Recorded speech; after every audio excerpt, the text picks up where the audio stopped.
For a change लंबे समय बाद दीप में ऐसा स्टॉक दे रहा हूँ जो कोई बिना खबर के या बिना रिजल्ट के है। अच्छा, हाँ, 9 ये बजे कहाँ से आ गया? बस यही तो है, इसमें ये गहरी रिसर्च से आया है। अच्छा, ओके। इन्फो एज के फ्यूचर्स में खरीदारी करने की राय, यानी कि Naukri.com 5030 का स्टॉप लॉस लगाएं, 5150, 5240 और 5400, ये 3 बड़े टारगेट के लिए खरीदारी करनी है। और आप सोचेंगे बिना इसके क्यों ले रहा हूँ, तो इसके पीछे कारण तो है, ट्रिगर तो है, और वो रिजल्ट्स के ही हैं। सभी new age e commerce company के शानदार नतीजे आ रहे हैं। आपने स्टार हेल्थ के नतीजे देखे, पीबी फिनटेक कल आपने देखा, दमदार नतीजे।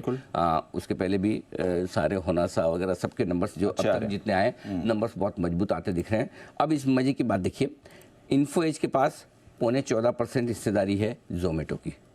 जोमेटो देख लीजिए 140 पे। हाँ, जोमेटो दौड़ लगा रहे हैं, इनकी स्टेक की वैल्यू एब्सोल्युटली। पीबी फिनटेक कल 10% ऊपर था, 13% हिस्सेदारी इनके पास है।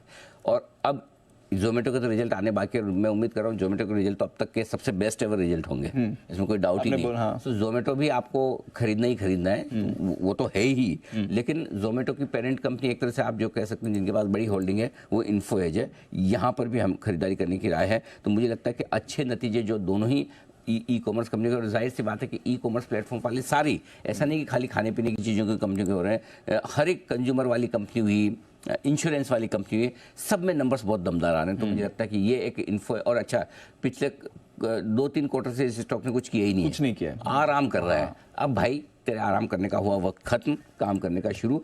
जोमेटो में जो इनकी स्टेक है उसकी वैल्यू है दीप 17,000 करोड़, और पॉलिसी बाजार में जो स्टेक है उनकी वैल्यू है 6,000 करोड़। 17-23,000 करोड़ की वैल्यू तो खाली इन 2 कंपनियों की स्टेक की है, इन्फो एज की।